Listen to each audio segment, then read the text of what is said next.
அனைவருக்கும் வணக்கம்.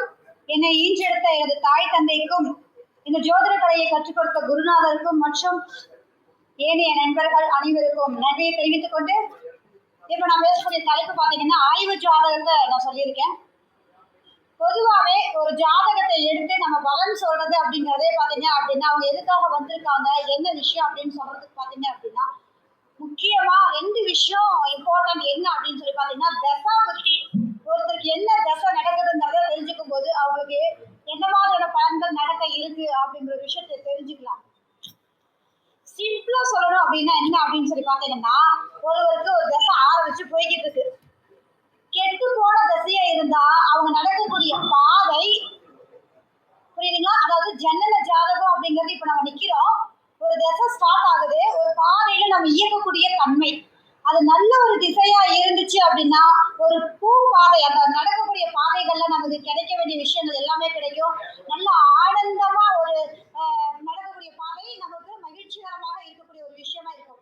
எதிர்பார்த்த எல்லாமே கூடி வரக்கூடிய தன்மையா இருக்கும் அப்படின்றது. அதுவே பாதிக்கப்பட்ட திசையா இருந்தா கல்லு முள்ளும் இருக்கக்கூடிய பாதையில நடக்கிற மாதிரியா இருக்கும். அப்போ இது என்ன ஒரு கான்செப்டுக்காக நான் இதை தெளிவா எப்படி சொல்றேன் அப்படின்னு பாத்தீங்கன்னா, இந்த நல்ல விஷயமும் கெட்ட விஷயத்தையும் தீர்மானித்து முழுமையான பலன்களை கொடுக்கறதுக்கு முக்கிய பங்கு வகிக்கக்கூடிய அமைப்பு அப்படின்னாலே கோச்சாரம் தான். நிறைய பேர் நான் 2 ஆய்வு ஜாதகம் இந்த டைம்ல நான் பேசுறேன். கோச்சாரத்தை ஜாயின் பண்ணி பேசும்போது இன்னும் துல்லியமா நம்ம அதை எடுத்து சொல்லலாம். அப்போ ஏற்கனவே தசை கெட்டு போய் 6 to 12 இருந்து ஒரு தசை நடக்குது, ரொம்ப அடிமேல அடியா இருக்குது அப்படின்னு சொல்லி வர்றாங்க நம்ம கிட்ட அப்படின்னா கோச்சாரத்திலையும் சனி பகவானுடைய பெயர்ச்சி அவங்களுக்கு 2.5 வருடம் இன்னும் அதிகமா தொந்தரவு கொடுக்கக்கூடிய அமைப்பு. கல்லும் முள்ளும் இருக்கக்கூடிய பாதையில நடக்கிறவங்களுக்கு ரத்தமே வரக்கூடிய அமைப்பு இருக்குங்கிறத நம்ம கண்டிப்பா சொல்ல முடியும். அப்போ கோச்சாரம் அப்பாடான்னு சொல்லி போற பாதையில கல்லு முள்ளும் இருக்கிற இடத்துல பாதையில உட்காந்து நிழல் மரம் எல்லாம் வச்சு கொஞ்சம் ஓரளவுக்கு பயணிக்கக்கூடிய தன்மை அப்படிங்கிறது இந்த கோச்சாரம் செயல்படும். அதுவுமே பாதிக்கப்பட்டா உண்மையிலேயே நடமாற ஒரு நரகமா மாறக்கூடிய தன்மையா இருக்கும் அப்படின்றதுதான். அந்த கோச்சாரத்துல நல்ல ஒரு பாதையில பூ பாதையில வந்துட்டு இருக்காங்க, நினைச்சதெல்லாம் நடக்குது, அந்த ஒரு பர்டிகுலர் ரேட்ல பிரேக் ஆகுது அப்படின்னா அவங்களுக்கு கோச்சார ரீதியாக சனி பகவானா இருக்கட்டும், ராகு பேரா இருக்கட்டும், இல்ல குரு பகவானா இருக்கட்டும், பாதகமான சூழ்நிலை இருக்கும்போது அந்த நடக்கக்கூடிய பாதையில கண்டிப்பா பிரேக் வரும். அப்போ ஒருவருக்கு நடக்கக்கூடிய திசாபுத்தி நல்லதா இருந்தாலும் கெட்டதா இருந்தாலும் அது வலு பெறக்கூடிய தன்மை கோச்சாரம் தான் முடிவு பண்ணுது. அந்த கோச்சாரம் தான் நாளைக்கு என்ன நடக்கும், உங்களுடைய எதிர்காலத்தை நிர்ணயம் பண்ணக்கூடிய தன்மைக்கு நிச்சயமா அது பலனளிக்கக்கூடிய தன்மையா இருக்கும். ஒரு எக்ஸாம்பிள் பார்த்துருவோமா? மேஷ லக்னம், உண்மையிலேயே எடுத்த உடனே மேஷ லக்னம் லக்னத்திலேயே செவ்வாய் அஸ்வினி நட்சத்திரத்தை நிற்கிறது. கிரக அமைப்புகள்லாம் ஃபர்ஸ்ட் சொல்லிடலாம், நெக்ஸ்ட் டைம் முடிஞ்சா போர்டு பார்த்துருவோம். அப்போ மேஷ லக்னத்துக்கு லக்னாதிபதி செவ்வாய் அஸ்வினில, 2ஆம் இடத்துல புதன் கேது சேர்க்க, 3ல பாத்தீங்கன்னா சனி பகவானும் சூரியனும் சேர்ந்திருக்காங்க, 8ல ராகு, 12ஆம் இடத்துல குரு பகவான் அமர்ந்திருக்கு. இந்த ஜாதகர் எடுக்கும் போதே நான் பிரசனம் போட்டுட்டேன், ஹோமங்கள் போடும்போது இந்த ஜாதகர் எந்த மாதிரி சூழல்ல வர்றாங்க எந்த மாதிரின்னு போடும்போது ஜாமக்கோல் பிரசன்னத்துல கடக உதயம், உதயத்தை நோக்கி சுக்கன் வர்றாங்க. சரி ரைட்டு, நான் எடுத்து வச்சுட்டு அவங்களுக்கு பார்க்கும்போது ஓரளவுக்கு பினான்ஸ் ரீதியா நல்லா இருக்கக்கூடிய ஜாதகோட கனெக்ட் ஆயிடுச்சு. பட் ஆனா அதுல பவிப்பு 3ஆம் இடத்துல.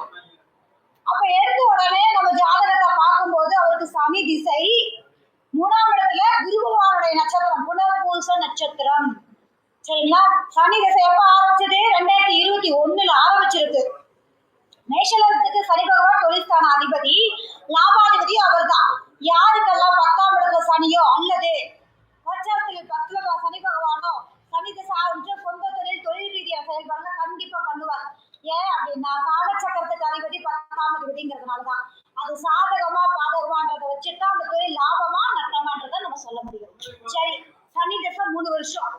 அப்ப உதயம் நம்ம பார்க்கல, பிரசன்ன பார்த்து வச்சிருக்கோம்ல, அதுக்கு ஒரு விஷயம் வேணும்ல. அந்த ஜாதகர் மேஷ லக்னம் எடுத்த உடனே ஒரே விஷயம் சொன்ன, உங்களுக்கு எதிரி வேற யாருமே இல்ல, நீங்க தான் உங்களுக்கு எதிரி. நீங்க என்ன நல்லது செஞ்சாலும் நல்ல விஷயம் நடக்காது, உங்களுக்கு பிரச்சனைக்குரிய அமைப்பு. ஏன்? லக்னத்துல உள்ள இருக்கக்கூடிய செவ்வாய் அவனே அட்டமஸ்தான அதிபதி, கேது ஒரே சாரம். அப்ப கேது எங்க இருக்காரு? 2ஆம் இடத்துல. இவர் பேச்சே எதிரியை உருவாக்கக்கூடிய தன்மை. ஏன் எதிரி உருவாக்குது? 8ஆம் இடம் நிறைய காரணம். ஏன் எதிரி நம்ம இங்க மென்ஷன் பண்றோம்? 6ஆம் அதிபதினு சொல்லக்கூடிய புதனோட கேது சேர்க்கை. இவர் சொன்ன ஒரு விஷயம், குடும்பஸ்தானம் அவுட்டு. 2ல 6ஆம் அதிபதி உட்கார்ந்து கேது சம்பந்தப்பட்டு லக்னாதிபதியே கேது சாலும் திருமணம் இன்ன வரைக்கும் இல்ல. அவர் வயசு 45 வயசு. அப்போ திருமண வாழ்க்கையை நான் வந்து சினிமா துறையில் இருந்த சினிமால ஒரு படம் எடுத்து கிட்டத்தட்ட அவருக்கு வந்து 30 கோடி நட்டமாமா. 30 கோடி நட்டம். அந்த படம் வெளியில வரல, ஸ்லாப். அதுல வந்து எஸ்கே சூர்யா சம்பந்தப்பட்டிருக்காங்க. அதுல சம்பந்தப்பட்ட ஒரு விஷயம். அப்போ அவங்க பேர் வேண்டாம். அந்த சினிமா துறையில நட்டமாகி இருக்கக்கூடிய சொத்து சுகம் பூராத்தி வித்துட்டு தான் சூரியன் வந்து ராகு சாலத்துல இருக்காரு, திருவாரூரில் 5ஆம் அதிபதி. அப்போ பூர்வீகத்தை விட்டு வெளியேறி வந்த நபர் உதயத்தை நோக்கி சுக்கிரன் சொல்லலையா, சினிமா துறை சொத்து சுகத்தை எல்லாமே இழந்துட்டாரு. எல்லா சொத்தையும் வித்துதான் அந்த கடனையை அடைச்சு மீண்டு வந்திருக்காங்க. சரி, அவர் எல்லா யூடியூப் சேனலையும் பார்ப்பாராமா. யூடியூப் சேனலை பார்த்துதான் எங்கிட்ட ஜாதகம் பார்க்க வந்தாரு. அப்ப சரி ரைட்டு. அடுத்து என்னன்னு சொல்லி பார்த்தீங்கன்னா, 8ஆம் இடத்துல ராகு சும்மா விடுவாரா? நம்ம பார்த்தோன்னே நம்ம சொல்லுவோம், 2ல கேது 8ல ராகு என்ன பண்ணலாம்? மாந்திரிகம் கத்துக்கிட்டாரு. அவர் சொல்ற விஷயம், மாந்திரிகம் எல்லாத்துக்கும் நான் செஞ்சு கொடுக்குறேன், தாந்திரிகம் மாந்திரிகம் சக்சஸ்ஃபுல்லா இருக்கு, எனக்கு வேலை நடக்க மாட்டேங்குது. பொதுவாகவே ஜோதிடர் தன்னுடைய ஜாதகத்தை நம்மளால பார்த்துக்க முடியாது. அதே மாதிரிதான் பூஜை புனஸ்காரங்களை இருக்கிறவங்க மற்றவங்களுக்கு செய்யலாமே தவிர தனக்கு செய்யக்கூடிய அமைப்பு யோகம் கிடையாதுன்னு சொல்லியாச்சு.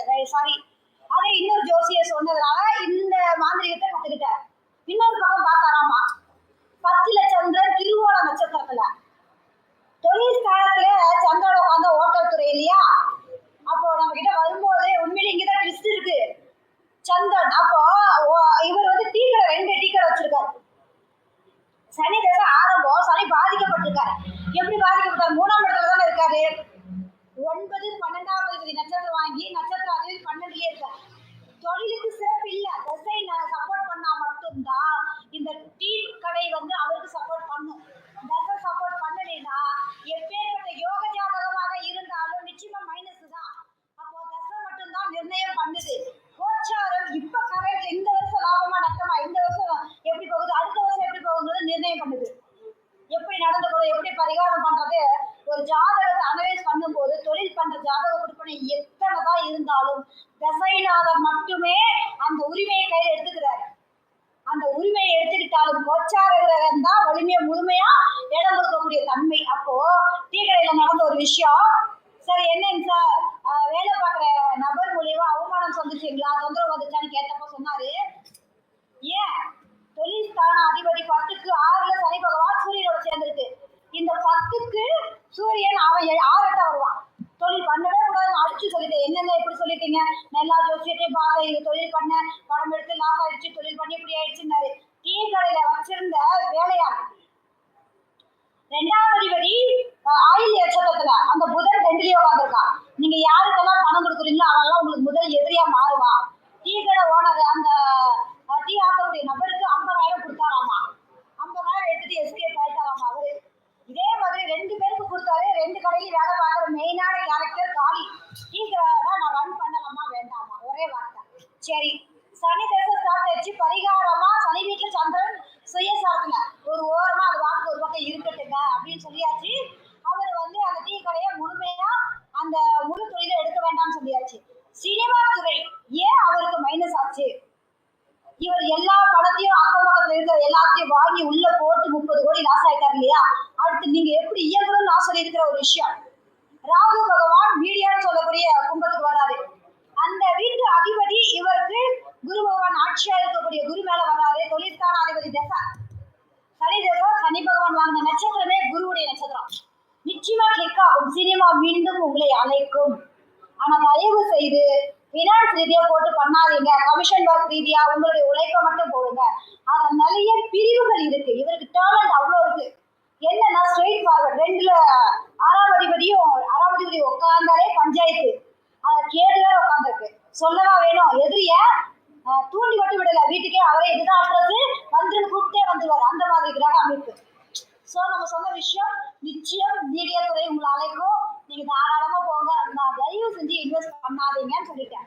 சரி ரைட்டு, இந்த விஷயத்துக்கு ரெடி.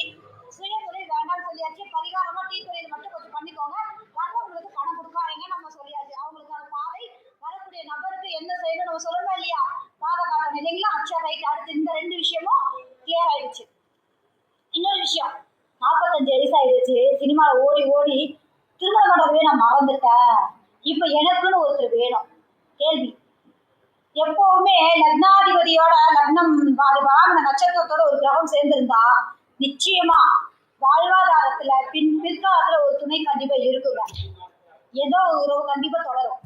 அப்போ நான் சொன்ன ஒரு விஷயம், 2ஆம் இடத்துல 6ஆம் அதிபதியும் கேதும் சம்பந்தப்பட்டு திருமணத்தான அதிபதி 4ல 4ஆம் நாள் 10 சம்பந்தப்பட்டாலே டிவோர்ஸ்ன்னு சொல்லுவோம் இல்லைங்களா.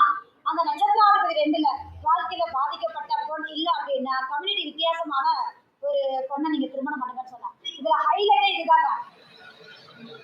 கேதுடைய காரகம் குடும்பஸ்தானத்துல வாழ்க்கையில வித்தியாசம், அதாவது பாதிக்கப்பட்ட இல்ல அப்படின்னா கம்யூனிட்டி வித்தியாசம் சொல்லிட்டோமா. அதை கேது நிக்கிற நட்சத்திரம் யார் தெரியுங்களா, ரோகிணில. சந்திரன் அமைப்பு வந்தாலே குழந்தை உள்ள நபர். அவர் சொன்ன ஒரு விஷயம், சார் குழந்தை உள்ள நபரா இருந்தா கூட பண்ணிருக்கான்னு.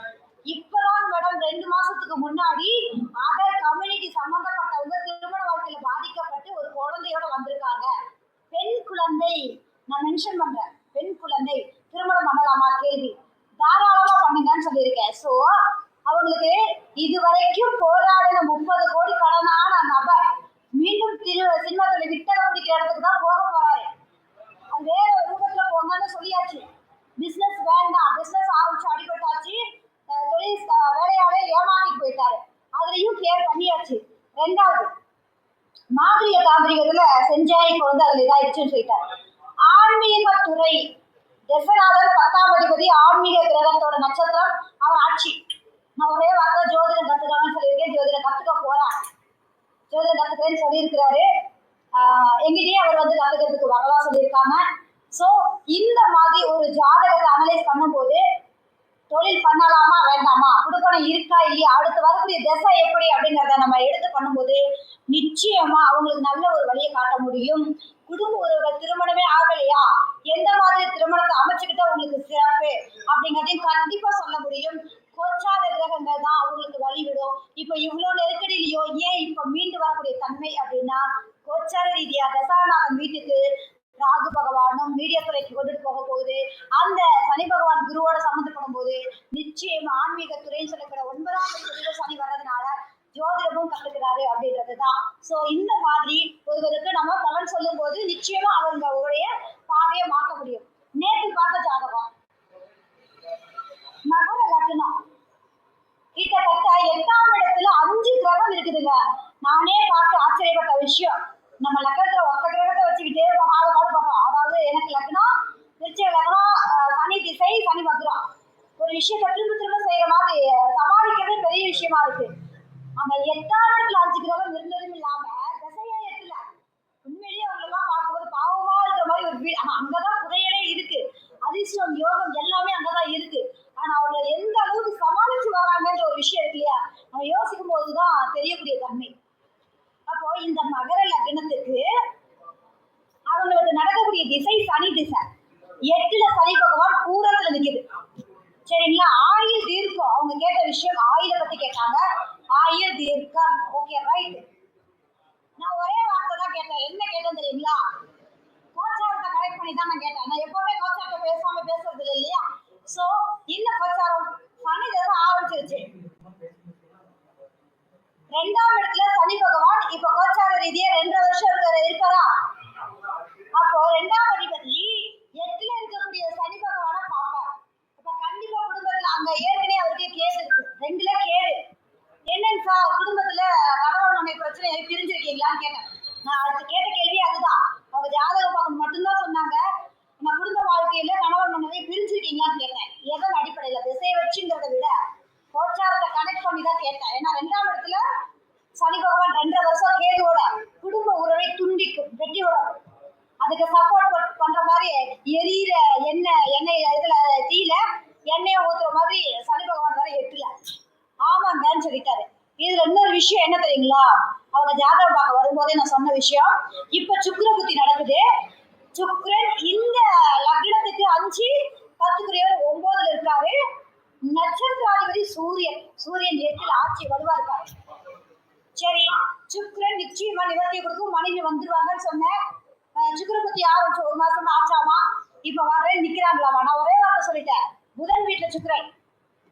அவங்க வரேன்னு சொன்னாலும் திருமணம் ஆனதுல இருந்து கொஞ்ச நாள் இருப்பாங்களா, சண்டை போட்டு அம்மா வீட்டுக்கு போயிடுவாங்களாம். ரொம்ப மன உளைச்சல் பண்ணக்கூடியவங்க. 4-5 பேரை உட்கார வச்சு பேசி பஞ்சாயத்து பண்ணி எழுத்துப்பூர்வமா எழுதி வாங்கிட்டு உள்ள விடுங்கன்னு சொல்லியிருக்கேன். ஏன்னா ஒரு தீர்வு வேணும் இல்லையா? எதுக்காக நான் அந்த ஒரு வார்த்தை சொன்னேன் தெரியுங்களா? நான் சொல்றேன், கேதுடைய புத்தி தாண்டிதான் சுக்கிர புத்தி இப்ப ஸ்டார்ட் ஆயிருக்கு. கேது என்ன பண்ணிருக்கோம் நம்ம சொல்லணும்ல. கேது என்ன பண்ணிருப்பாங்க? கேது ராகுடைய நட்சத்திரத்துலங்க. ராகு 8ல சூரியனோட சேர்ந்திருக்கு. சூரியனோட சாரம் என்னங்க, ஹார்ட் சம்பந்தப்பட்ட பிரச்சனை இருந்துச்சான்னு கேட்டப்போ, கேது தசையில ஜூன் மாசம் 2024 ஜூன் மாசம் ஹார்ட் அட்டாக் வந்திருக்கு அவங்களுக்கு. சூரியன் சம்பந்தப்பட்டாலே ஹார்ட் அட்டாக் சார்ந்த விஷயம். 4ஆம் இடம் அப்படின்னு சொல்லக்கூடிய செவ்வாயும் அவருக்கு பாதிக்கப்பட்டிருக்காங்க. 2வது அட்டம் வந்து அவங்க ஸ்டெம் வச்சுட்டு தான் சொன்னாரு. நான் ஒரே வார்த்தை சொல்லிட்டேன், 7ஆம் அதிபதி 5ல உச்சமானாலும் கூட மனைவி வாழவும் விடாது, சாகவும் விடாது. ஏன்? 5ல காதல், உணர்வு, உணர்ச்சி, விட்டு கொடுத்து போகக்கூடிய தன்மை உச்சம் தானேங்க. நம்ம எப்போ சொல்ற ஒரு விஷயம் சாரம் பார்த்து பேசணும்னு சொல்றோம் இல்லையா? 5ல உச்சமான இந்த சந்திரன் பாருங்களேன், நட்சத்திரம் மிருகசிரீச நட்சத்திரம். அந்த செவ்வாய் 6ல உட்கார்ந்துருக்கு. இந்த பொண்ணு என்ன பண்ணும்? வாழவும் விடாது, பிரிஞ்சு போக விடாது. போய் போய் போய் போய் வரக்கூடிய இந்த இங்க காடு 6 மாசம் வீடு 6 மாசம்ன்ற கதை தான். அப்ப நான் ஒரே வார்த்தை சொல்லிட்டேன், 2 டைம் ஹார்ட் அட்டாக் வந்து ஸ்டெம் வச்சிருக்கீங்க. 5ஆம் இடம் வலுத்து இருக்கு, திசையும் அங்கதான், புத்தி நட்சத்திரமும் அங்கதான் இருக்கு. தயவுக்கு வந்து 7ஆம் பாவம் சம்பந்தப்பட்ட, அதாவது மனைவி சார்ந்து நீங்க அதிகமா மன உளைச்சல் படாதீங்க. ஏங்க இங்க நகை சம்பந்தப்படுதுங்களேன்னு கேட்டேன். காரணம், சூரியன் வாங்க நட்சத்திரமும் குரு அவருக்கு 8ல உட்கார்ந்துருக்கு. அவர் செய்யற வேலையே ஆசாரி, நகை செய்யக்கூடிய ஆசாரி தானாமா. நல்ல அமைப்புல இருந்தா இவரே நகை கடை வச்சு செய்வாரு. 8ஆம் இடத்துல பாதிக்கப்பட்டதுனால நகை எடுத்து கூலிக்கு வேலை செய்வார். கான்செப்ட் அவ்வளவுதான். நல்லா இருந்தா அவரே முதலாளி, பாதிக்கப்பட்ட அந்த இடத்துல அவரு வேலையாள், அவ்வளவுதான். அப்போ ஹார்ட் அட்டாக் அந்த கேது ராகுடைய நட்சத்திரத்துல 8ல உட்காரும்போது பாதிக்கப்பட்டு தான் வந்திருக்காரு. 2 முறை தொந்தரவு ஆயிடுச்சு. அடுத்து நம்ம சொன்ன ஒரு விஷயம், மனைவி வந்தாலும் அந்த ராகு கேது பயிற்சி இப்ப வருது இல்லைங்களா? 2ஆம் இடத்துல ராகு வரப்போறாரு. கேது கரெக்டா இந்த கிரகம் தசாநாதனையும் புத்தி வாங்க நட்சத்திரத்தினையும் வரப்போறாங்க. கண்டிப்பா பஞ்சாயத்து வரும். 10 பேரை வச்சு பேசி ப்ராப்பரா கையெழுத்து எழுதி வாங்கிடுங்க. இதுல பெருசா இங்க போக்கஸ் பண்ண வேண்டாம். ஒரே வார்த்தை சொன்னேன், அவங்க அழுதுதான் நம்ம கிட்ட அடுத்த பேச்சை பேசினாங்க. ஒரு 5 நிமிஷம் ஸ்டன் ஆயிட்டாங்க. குடும்ப வாழ்க்கையில இவங்க இப்படித்தான். அவங்க வைஃப் வந்து ஒரு சின்ன விஷயமா இருந்தாலும் இழுத்து விட்டு கூத்து பாக்குறவங்கள, சண்டை போட்டு பெரிய அளவுல பிரச்சனை பண்றவங்க, ரொம்ப மன உளைச்சல் ஆயிருக்காங்க. குழந்தைக்கான வாழ்க்கை தான் சார் இத்தனை காலம் நீங்க வாழ்ந்திருக்கீங்க அப்படின்னு சொன்ன. என்ன காரணம் அப்படின்னா, அந்த 5ஆம் அதிபதி சொல்லக்கூடிய சுக்கிரன் 9ஆம் இடத்துல. உண்மையிலேயே அவர் அழுத ஒரு விஷயம், அந்த குழந்தை ஒண்ணுக்காக தாங்க இத்தனை வருஷம் நான் வந்து சகிச்சுக்கிட்டேன். அவங்க கேட்காத வார்த்தைகளே கிடையாது. ஆகுனா ஓடி போய் அவங்க அம்மா வீட்டுல உட்காந்துக்குவாங்க. இவங்கனாலேயே நான் வந்து ஹார்ட் அட்டாக் ஆகி நான் வாழ்வனா சாவனாங்கிறதா அவங்க கேள்வி. உங்களுக்கு ஆயுள் இருக்கும், 8ல சனி வலுவா இருக்காரு, தசாநாதனே அவர் தான். ஆனா மன உளைச்சல் அதிகமா இருக்கிறதுனால நான் சொன்ன மாதிரி ப்ராப்பரா எழுத்துப்பூர்வமா எழுதி வாங்கிட்டு அதுக்கப்புறமா மனைவி உள்ள விடுங்க. பையனுக்கான ஒரு விஷயங்கள் ப்ராப்பரா பண்ணக்கூடிய ஒரு விஷயம். நல்லா புரிஞ்சுக்கோங்க, தசாநாதன் முடிவு பண்ணுவாரு. 5ஆம் அதிபதி தசை, சூரியனுடைய நட்சத்திரம், சூரியன் 8ல ராகுவோட சேர்ந்திருக்கா. தாத்தா பாட்டி சம்பந்தப்பட்ட பூர்வீக சொத்து கொடுத்தல் வாங்க பேச்சுவார்த்தை இருக்கான்னு கேள்வி கேட்டேன். ஆமாங்க, நான் ஒரு வார்த்தை. ஏன் அந்த கேள்வி? 5ஆம் அதிபதி புத்தி. அப்போ காலச்சக்கரத்துக்கு 5 தாத்தா நிச்சயமா கொடுப்பீங்க. இடம் மாறி போகக்கூடிய யோகம் இருக்கு. நீங்க வீடை கொடுத்துட்டு அகல கால் வைக்காதீங்க. உங்களால என்ன முடியுமோ அந்த தகுதிக்கு ஏற்ற மாதிரி கடன் வாங்கி வீடு கட்டி அதுக்கு ஏற்ற மாதிரி நீங்க மாத்திக்கோங்க. ஒவ்வொன்றுக்கும் அவர் பிரச்சனைக்கான தீர்வுகள் இதுதான் இதுதான் இதுதான்னு அவர் கிரகத்துல 8ஆம் இடத்துல இருக்கக்கூடிய கிரகத்தை வச்சுதான் நம்ம சொல்றோம். அதுக்கு ஏற்ற மாதிரி பரிகாரத்தையும் சொல்றோம். 2ல வரக்கூடிய குடும்பஸ்தானத்துல ராகு வரார், பஞ்சாயத்து கண்டிப்பா உண்டு. ஆனா கோர்ட்டு கேஸுக்கு டைவர்ஸ் நோட்டீஸ் விட போறேன்னு தான் என்கிட்ட வந்தாருங்க. நான் ஒரே வார்த்தை சொன்ன விஷயம், குழந்தைக்காக இவ்வளவு இத்தனை வருஷம் விட்டுட்டீங்க, இனி அப்படிங்கும் போது பாத்தீங்க அப்படின்னா டிவோர்ஸ்ன்றது உங்களுக்கு அமைப்பு கிடையாது. என்ன காரணம்? 7ஆம் அதிபதி 5ல உச்சம், நட்சத்திராதிபதி 6ல டிவர்ஸ் போனாலுமே செவ்வாய் போலீஸ்க்கு ஏற்கனவே போலீஸ் ஸ்டேஷன்ல போயிட்டு வந்துட்டாராமா. கல்யாணம் ஆகி லக்னத்துக்கு 6ல 7ஆம் அதிபதி வாங்க நட்சத்திரம் 6ஆம் இடம் சம்பந்தப்பட்ட 6 மாசத்துலயே போலீஸ் ஸ்டேஷன் போயாச்சு.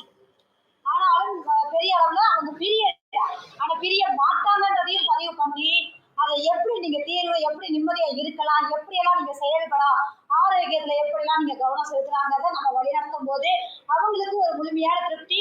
நம்மளை தொடரும் போது அவங்க வாழ்க்கையில இருக்கக்கூடிய பிரச்சனைகள்ல இருந்து மீண்டு வரக்கூடிய தன்மைகள் அதிகமா இருக்கும் அப்படின்றதான். ஒரு மனிதனாக பிறந்தா வாழ்வாதாரத்துல நன்மைகளும் தீமைகளும் கண்டிப்பா உண்டு. எல்லாருமே நன்மையோட இருக்காங்க அப்படின்ற ஒரு விஷயம் கிடையாது. நானாவே இருந்தாலும் நல்லதும் கெட்டதும் கண்டிப்பா கலந்துதான் இருக்கும்.